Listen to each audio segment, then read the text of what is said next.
भारत की बेटी सुनीता विलियम्स जो वापस आई हैं, जहां चंद्रमा और दुनिया के ग्रहों की बात पूरी दुनिया कर रही है। आज उस दौर में बीजेपी जो है 500 वर्ष पहले की चीजों को उखाड़कर समाज में नफरत पैदा करके वोट की राजनीति में बड़ी विचित्र स्थिति है। इनके आरक्षण का मानक जो टाइटल लगे अगड़ी जात के लोग हैं, पिछड़े वर्ग की जो आरक्षण की कैटेगरी है, उसमें उनकी नियुक्ति हुई है, लिस्टों में उनके नाम है। अंबेडकर जी का जो अपमान भारतीय जनता पार्टी के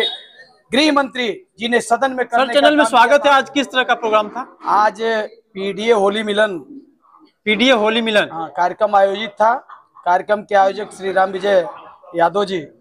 जिन्हें मैं बहुत बहुत धन्यवाद देना चाहूंगा कि आज ये पीडीए समाज के सभी लोगों को इकट्ठा करके हमारे साथ है श्री सूरज राम बिन जी बागी जी, श्रीमती बिंदुबाला बिन जी, श्रीमती विभा पाल जी, श्री तहसीन अहमद जी, श्री अमित ठाकुर जी, श्री सुशील जायसवाल जी, संतोष जी और श्री उपेंद्र यादव जी, ये श्रीमती रीता विश्वकर्मा जी, श्रीमती रीना यादव जी, ममता यादव जी, हमारे सामने सभी सर समाज श्री सीताराम भारती जी, सभी लोग यहाँ पर आज इकट्ठा हुए और बाबा साहब भीमराव अंबेडकर जी के संविधान लोकतंत्र को बचाने के लिए संविधान में जो मौलिक अधिकार हैं, अपने जो मौलिक अधिकारों को लेकर जो हमारी बच्चों के भविष्य अंधकार में दिखाई देने, इस सरकार में नई शिक्षा नीति से उनके भविष्य खराब हो रहे हैं और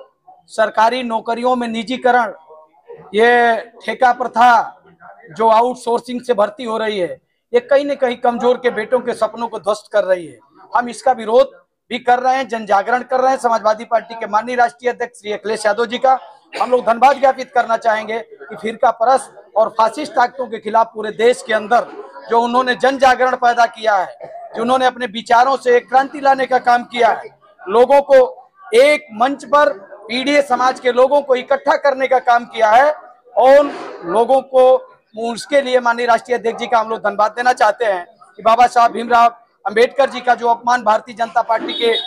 गृह मंत्री जी ने सदन में करने का काम किया था, उसका प्रतिकार कर समाजवादी पार्टी गांव-गांव में, गली-गली में बाबा साहब भीमराव अंबेडकर के प्रतिमाओं पर, उनके चित्र पर इतना माल्यार्पण करेगी, सम्मान करने का काम करेगी कि जो ये गरीब शोषित वंचित समाज है और अगड़ी जात के वो लोग भी जो अमन चैन पसंद करने वाले समाजवादी विचारधारा को आगे बढ़ाने वाले लोग हैं, उन 90% लोगों को लेकर इस देश में समाजवादी पार्टी लड़ाई लड़ने का काम करेगी। हम नौजवानों के भविष्य को समाप्त होने नहीं देंगे। समाजवादी पार्टी की सोच है कि 2027 में सरकार बनेगी तो हम इनको रोजगार, नौकरी और इनकी शिक्षा का भी प्रबंध निःशुल्क करने का काम करेंगे। सर, सदन में औरंगजेब का नाम आ रहा है, ये विवादित चीजों को भारतीय जनता पार्टी जहां अंतरिक्ष से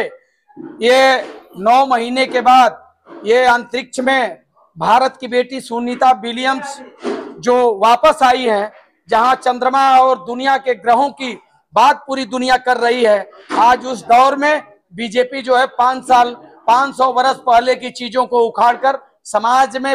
नफरत पैदा करके वोट की राजनीति कर रही है। आज जरूरत है विकास की, आज महंगाई की चर्चा करना चाहिए भारतीय जनता पार्टी के नेताओं को सदन में। समाजवादी पार्टी के माननीय राष्ट्रीय अध्यक्ष जी को लोकसभा में मांग करना पड़ा कि 2 मिनट का मौन जो श्रद्धालु महाकुंभ में स्नान करने गए थे वो नहीं बचे, दुनिया से चले गए। उन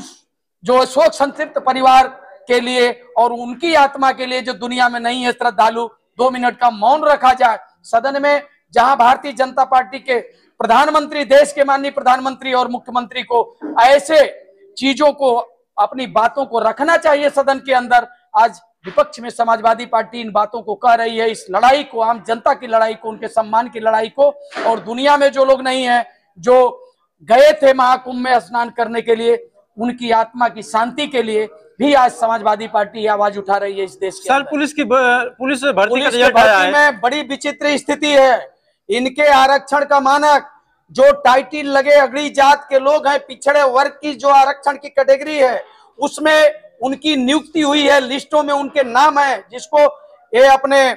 एक्स हैंडल से माननीय राष्ट्रीय अध्यक्ष जी ने ट्वीट किया है और समाजवादी पार्टी ही नहीं, सभी लोग देखने का काम कर रहे हैं। भारतीय जनता पार्टी का एक भी नेता जो उसमें पिछड़ा, दलित, वंचित समाज का भी अपने को नेता बनता है, ऐसे मंत्री भी अभी बयान नहीं जारी कर पाए कि ये लिस्ट कैसे बनी। अगर गलत लिस्ट बनी है तो बनाने वाले लोगों के ऊपर सख्त कार्रवाई होनी चाहिए और वहां पर जो पिछड़ी जात, अनुसूचित जात के लोग मेरिट में आते हैं उनकी नियुक्ति करनी चाहिए, इन्हें पारदर्शिता के साथ। लेकिन भारतीय जनता पार्टी से पारदर्शिता की कोई उम्मीद नहीं है। इनके यहाँ केवल झूठ बोला जाता है, गुमराह किया जाता है और ये माहौल बनाकर पूरी जनता को दहशत पैदा करके पुलिस के बल पर इस देश के अंदर सरकार चलाना चाहते हैं, तानाशाही के बदौलत सरकार चलाना चाहते हैं। लेकिन बाबा साहब भीमराव अंबेडकर जी ने लोकतंत्र में इतनी ताकत दिया है कि यहाँ का बच्चा बच्चा आज नहीं तो कल जागृत होगा और इस फिरका परस्त ताकतों को दिल्ली और उत्तर प्रदेश से उखाड़ फेंकने का काम करेगा। बाबा का मिशन अधूरा सब मिलकर करेंगे पूरा, बाबा साहब का मिशन अधूरा, हम करेंगे पूरा, बाबा साहब का मिशन अधूरा, हम करेंगे पूरा, बाबा साहब का मिशन। नेताजी परिचय दें अपना। राम विजय सिंह यादव, समाजवादी जनता पार्टी चंद्रशेखर के प्रदेश सचिव और यादव महासभा के प्रदेश महासचिव भी। आज आपके द्वारा होली मिलन और पीडीए चर्चा की गई जी, क्या कहना चाहेंगे? ये तो हमारी सोच थी कि हम लोग एक बार एक जगह इकट्ठा हो, अपने बातों का आदान प्रदान करें और समाज में जा करके ये आतताई सरकार को जो है 2024 में हटाने का काम करें,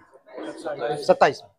तो किस तरह की तैयारी है आप लोगों की? हम लोगों की तैयारी है कि हर गांव में जा करके पीडीए चौपाल के तहत लोगों को बताएंगे, अपने मिशन को समझाएंगे ताकि 2027 में हम लोगों को सफलता मिले। बहुत बहुत धन्यवाद।